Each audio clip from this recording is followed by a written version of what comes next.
Hello students, कैसे हैं आप सब लोग। आई होप आप लोगों ने डायरेक्टिंग चैप्टर अच्छे से पढ़ लिया होगा। अभी एक एक करके इसके मोस्ट 20 इंपॉर्टेंट क्वेश्चंस बनाते हैं, आप भी आंसर देना और देखते हैं आउट ऑफ 20 कितने क्वेश्चंस आपके आते हैं और किस लेवल की आपकी तैयारी है। तो स्टार्ट करते हैं सबसे पहले क्वेश्चन से। क्वेश्चन 1 to 5 जो आपको क्वेश्चन मिलेगा, क्वेश्चन 1 to 5 है, directing refers to process of instructing, guiding, counselling, motivating and leading people in organization to achieve its objective. Directing is a managerial process which take place throughout the life of the organization, irrespective of people occupying managerial position. In the organization, every individual effort contribution to the organization performance. Thus, it ensures that the individual work for organization goals. One of the principle of directing emphasis that directing technique must help every individual in the organization to contribute his maximum potential for the achievement of organization goal. In the organization, different techniques are used to motivate people such as pay, bonus, promotion, recognition, praise, responsibility, etc. And also different financial incentives are used. Under one of the such incentive scheme, employees offered company shares at low price or predetermined price than the market price.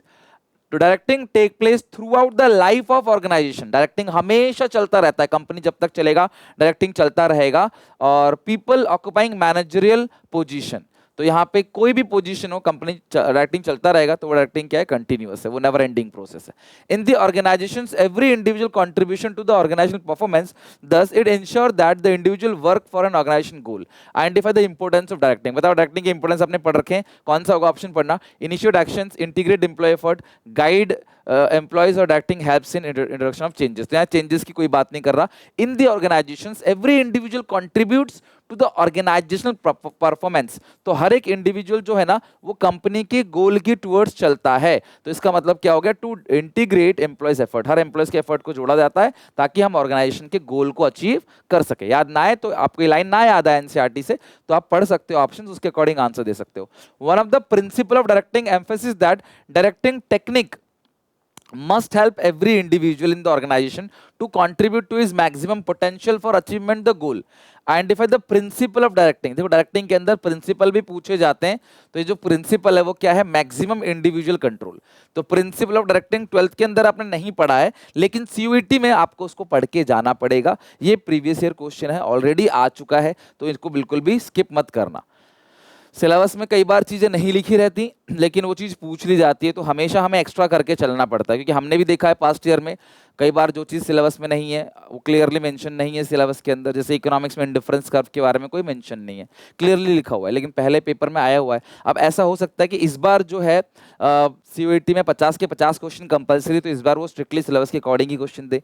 पहले 50 में 40 देने होते तो बच्चे के पास option था, but अब तो कोई ऑप्शन नहीं है, तो क्या पता सारे ही क्वेश्चन दे, तो कह नहीं सकते। बट अपनी प्रिपरेशन हम ऐसे ही करके चलेंगे। मैं ये नहीं कह सकता कि आपके ऊपर रिस्क ले लूँ।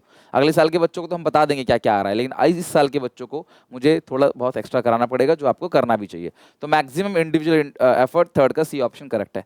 And the technique which is used to motivate people and influence them to contribute their objective. तो एम्प्लॉयज को मोटिवेट करने के लिए हम लोग क्या करते हैं, identify the technique which is used to motivate people in organization to influence them। यार देखो मोटिवेशन का अगर आपने प्रोसेस पढ़ा होगा ना, तो एम्प्लॉय मोटिवेटर जो है वो क्लास मोटिवेट करता है, इसको बोलते हैं motivator.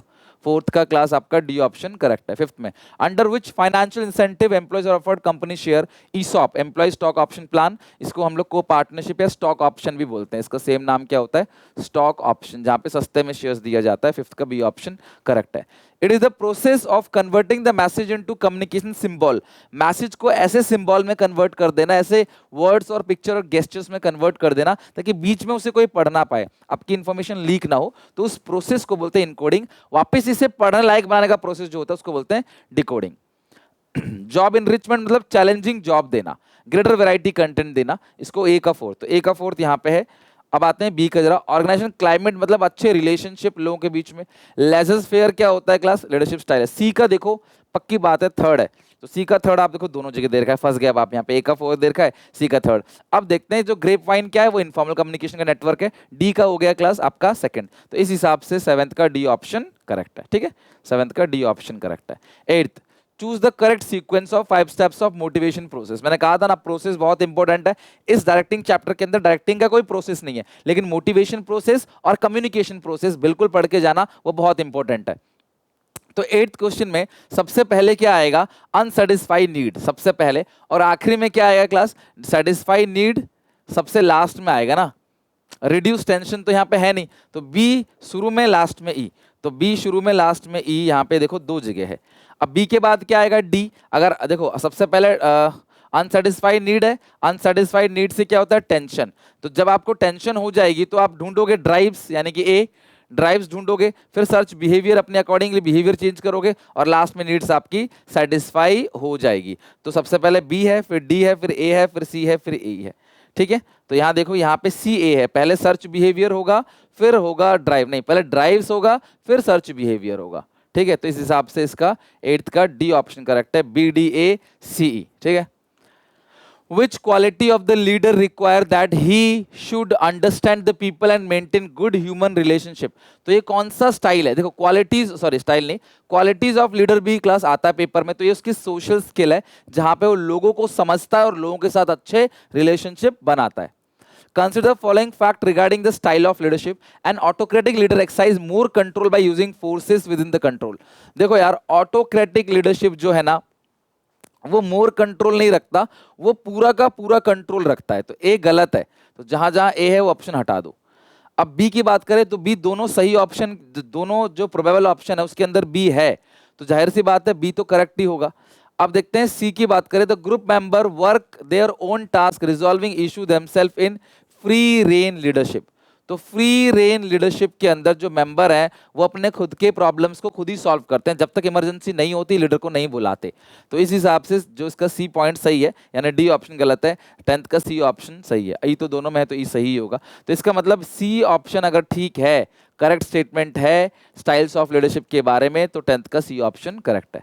According to Abraham Maslow with the every human need there is a hierarchy of 5 needs. आपको अरेंज करना है, तो सबसे लास्ट में है सेल्फ एक्चुअलाइजेशन नीड, सबसे लास्ट में क्या होता है, सेल्फ एक्चुअलाइजेशन नीड सबसे लास्ट में आएगा, तो लास्ट में ई जहां पे है, लास्ट में ई हो गया। और सबसे पहली नीड जो होता है रोटी कपड़ा मकान, फिजियोलॉजिकल नीड, तो बेसिक फिजियोलॉजिकल नीड सी सबसे, तो सी ऑप्शन करेक्ट है 11 क्वेश्चन का।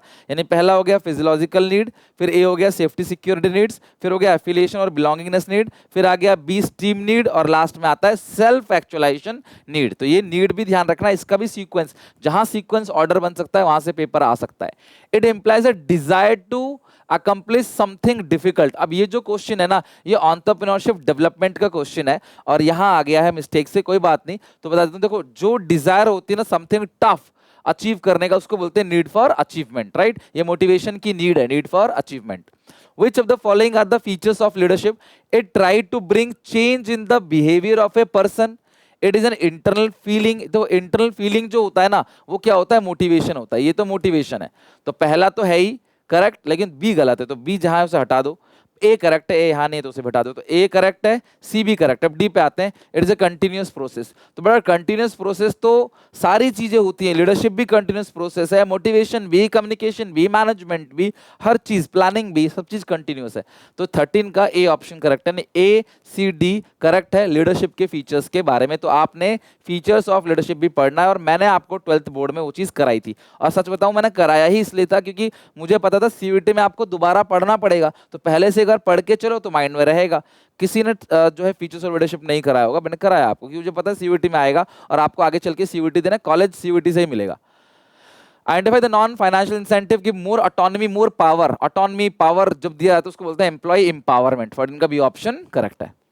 Ram is running his father business. According to his father, Ram is doing his best in his field. He always influences the behavior of people, play a key role in introducing the changes required in the organization, handle conflict effectively, and is always ready to train subordinate. Which of the following जो है, which of the following concept is explained in the given line? तो ये क्या है 15 में? Qualities of a good leader है, importance of leadership है, process of communication concept, ये तो है ही नहीं, ये भी नहीं है, क्वालिटीज ऑफ गुड लीडर भी नहीं है, ये बी करेक्ट है, तो आप एलिमिनेट कर देना। तो यहाँ पे ना ये लीडरशिप के बारे में बता रहा है, लीडरशिप के बेनिफिट्स के बारे में बता रहा है, तो बी 15 का करेक्ट है। 16 name the aspect representing obligation of subordinate to perform the assigned duty. Subordinate को जो ड्यूटी दी गई है उसकी लायबिलिटी है उस ड्यूटी को परफॉर्म करना, उस लायबिलिटी को बोलते हैं रिस्पॉन्सिबिलिटी।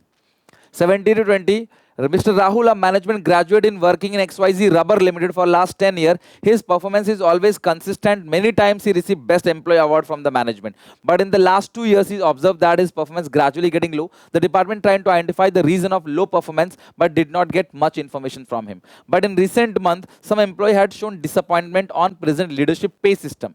तो लीडरशिप पे सिस्टम अच्छा नहीं है, कम्युनिकेशन सिस्टम अच्छा नहीं है. Maybe it was the reason for the low performance of Mister Rahul. तो इस ऑप्शन में क्या है? Which of the following is wrong?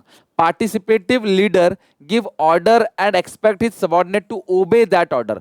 Participative leader जो होता है ना, ये बिल्कुल ये डेमोक्रेटिक का लिखा गया है, ठीक है, तो ये रॉन्ग है, पहला वाला ही रॉन्ग हो गया. डेमोक्रेटिक ये सेम है, पार्टिसिपेटिव सेम है. लेजर फेयर में बिलीव नहीं रखता, पावर को यूज नहीं करता वो. और लीडरशिप में vital play a vital role in the organization success, ये भी स्टेटमेंट बिल्कुल करेक्ट है. तो ये पहला स्टेटमेंट गलत है 17 का. Identify the incentive use by mister Rahul. Mister Rahul ने कौन सा इंसेंटिव यूज किया है, जरा मुझे बताओ. 18th क्वेश्चन में मिस्टर राहुल ने कौन सा इंसेंटिव यूज किया है? यहाँ पे लिखा हुआ है ना बेस्ट एम्प्लॉय अवार्ड. तो बेस्ट एम्प्लॉय अवार्ड मिलना एम्प्लॉय रिकॉग्निशन कहलाता है. अवार्ड, सर्टिफिकेट, ये सब चीजें मिलना employee recognition program. Identify the factors which was not responsible for gradual decrease in the performance of Rahul. कौन कौन सा फैक्टर है जो रिस्पॉन्सिबल नहीं है राहुल की परफॉर्मेंस को डाउन करने में? तो आप बताओ जरा 19 का क्या होगा? लीडरशिप, कंपनसेशन, कम्युनिकेशन और ये लास्ट में क्या था? Poor supervision.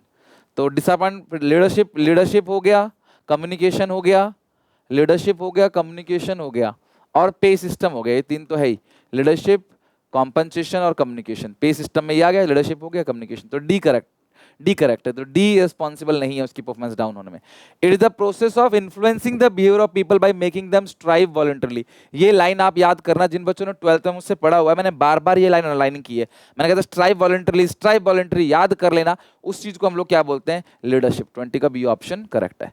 तो अब आप मुझे बताओ क्लास के आउट ऑफ 20 कितने क्वेश्चंस आपके करेक्ट हैं 20 में से, मुझे कमेंट सेक्शन में बताना.